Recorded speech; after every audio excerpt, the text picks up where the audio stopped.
Hi Loc Loves, my name is Nia. Welcome back to my channel. Before we get started, if you don't already follow me on Instagram and you really want to know more about my loc journey and see the progression, please go over to still.niabia and follow me. Check me out.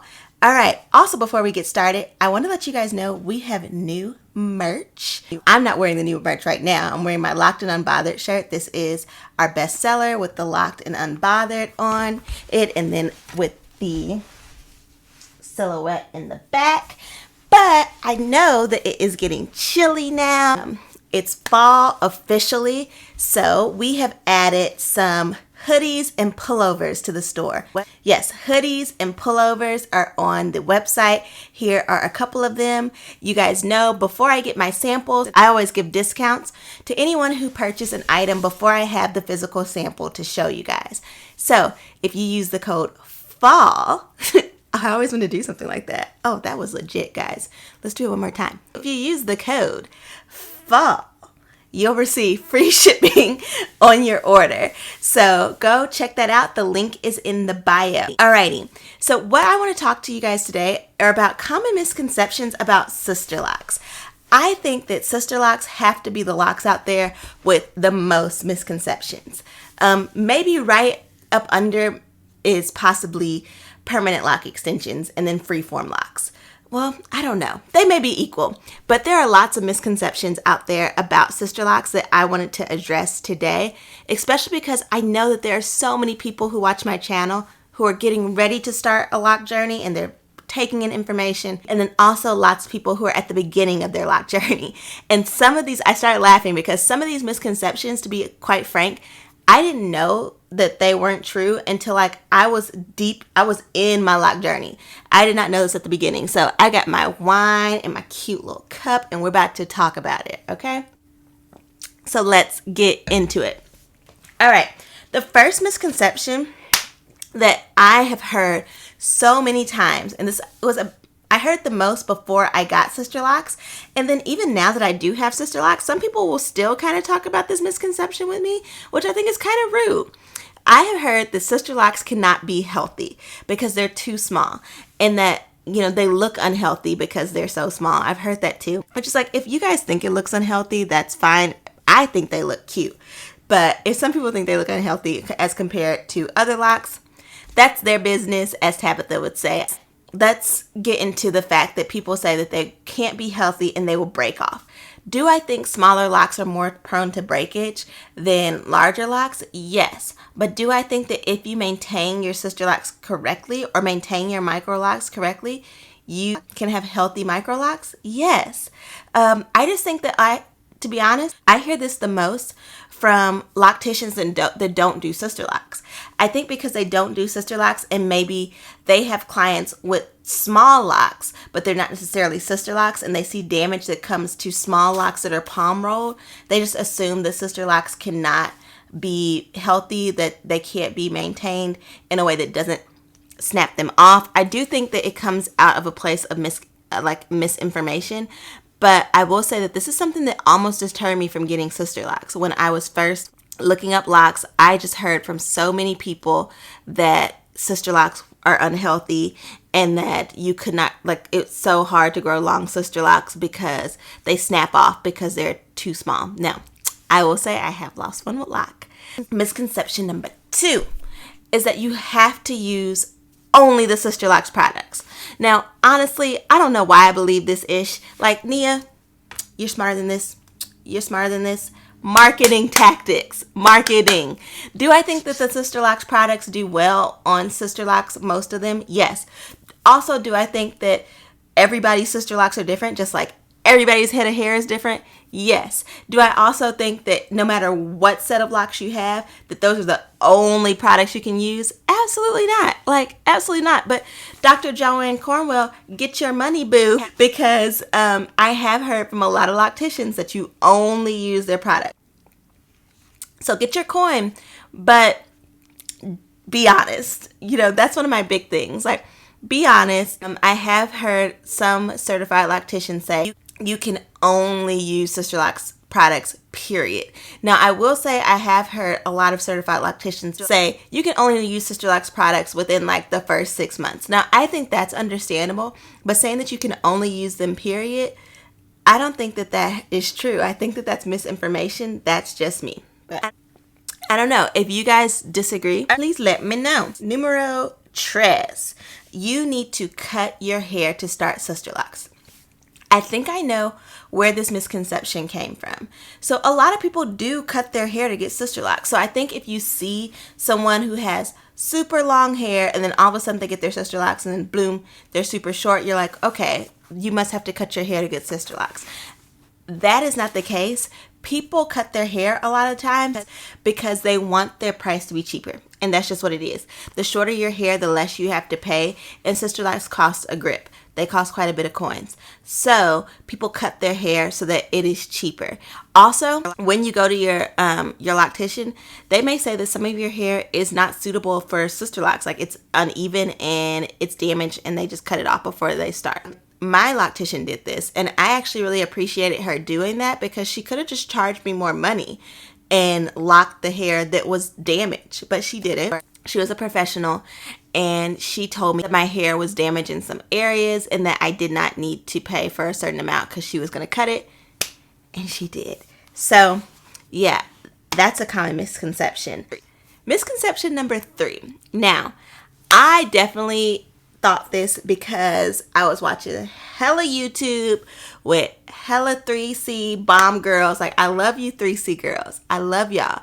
I love you 4A girls. I love you guys. And yeah, so I was watching a lot of women with very loosely textured hair, and their ends were super duper curly and they had their hair locked forever. So I think a misconception is that anyone with Sisterlocks will have those curly ends forever. And that's not necessarily the case. Lots of you will lose the curly ends if you get Sisterlocks. Now, I had them for, I don't know, I think like the first year. Some of my locks still have tiny little coils in the end, but I think that that's because I have colored my hair so many times and those portions are just not gonna fully lock. But for a lot of people, those curly ends are not permanent. I know that there's lots of pictures when you Google Sisterlocks, you see tons of women with the curly ends and they are super cute.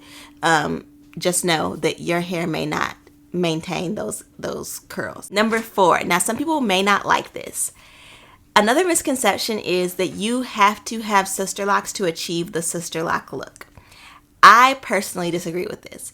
Now, I'm going to give you guys some examples. Kendra Lachey, or Kendra Kinche. You can't tell me that her hair does not look like Sisterlocks. And she did them herself. She DIY'd them. Also with braidlocs, I think lots of people who start with braidlocs, their hair ends up looking like Sisterlocks. I'll try to insert some pictures of some women whose hair I think look like Sisterlocks after the braid pattern disappears. Now, can they technically call them Sisterlocks? No. But if you're going for the look, then I think that there are other ways to achieve the Sisterlock look without getting Sisterlocks. I personally think that, period, and that's just on period. I will say too, my loctician, she was a certified loctician who did my locks. She talked to me about how she did her friend's hair, and they technically don't have Sisterlocks because she didn't do it on the grid the same way that Sisterlock specifies. And she did that because she thought because of her friend's hair that it would look better if she did it a different way. So she kind of customized it to her hair. Now they look like Sisterlocks, but are they Sisterlocks? No. So I do think you can even go to a certified loctician and tell them what you want. And honestly, if I was to go back and tell them what I wanted, I would have my locks a little bit bigger in the front, and I'm pretty sure they would still look like Sisterlocks. This one is a little bit interesting because I think that this misconception goes in like 2 different directions. So I have heard some people think the Sisterlocks are more permanent than regular locks, and others think the Sisterlocks are less permanent than traditional locks. And so I want to say I think that most people tend to think that they're less permanent. I've had people ask me like, oh, you can take those out because they're Sisterlocks, can't you? You can take them out. I don't know if it's just because they may look like little bitty twists. But yeah, I've had people told me, I love your twist. And so I wonder if that's why people think that they can take them out in a different way than, you know, combing them out and it being a big ordeal. But I feel like Sisterlocks are almost, I mean, they're just as permanent as traditional locks. They lock up. Now, some people think that you can't get Sisterlocks out because they are so small. What, like, will it be a pain in the butt? Yeah. But can you take a needle and start to get them out? Yes. I've seen several people take out their Sisterlocks. Now, will I ever do that? No. If I want to take my Sisterlocks out, which I'm 99% sure that I will never comb my Sisterlocks out, I will either, if I want to change, which I'm not thinking I do, I will either combine my locks to make them into traditional locks or grow out my hair, look crazy for a few months, cut it off, and then start traditional locks. But combing all these little things out, no.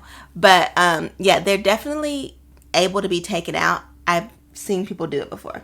Lastly, it's more like my opinion. So, well, a lot of this is my opinion, but you came to my channel, so I'm hoping you want to hear my opinion. I've heard that Sisterlocks do not look good on individuals with thin hair. Now, I think in the black hair community, natural hair community, loc community in general, I think that there needs to be more appreciation for all different types of hair. And one of those hair types is thinning hair. Women who may be suffering from alopecia, women who may just have thinner hair with age.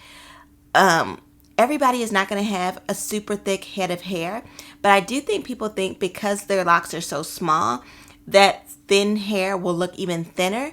But actually, Sisterlocks thicken up in a way where I think they look really beautiful on individuals with thin hair. I was going to insert some pictures, but I didn't want to be insulting to anyone who I think they don't perceive their hair as thin, and then I put their picture up and they're like, oh, wow, I didn't think my hair was thin.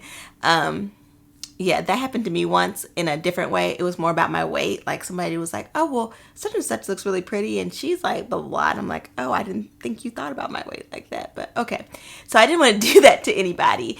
That was kind of a rabbit hole. But I think Sisterlocks look absolutely beautiful on women with thin hair. If you are someone who has thinner hair and you have Sisterlocks, please shout yourself out in my comment section, and I will try my best to shout you out in one of my videos coming up so that people can go follow others with thin hair and Sisterlocks. I really want us to really start to celebrate all forms of locks and not just locks that are super long or super thick. So if you have thin locks and you have a Instagram that you share or a YouTube that you share, comment below and I will shout you out so that others can know about you.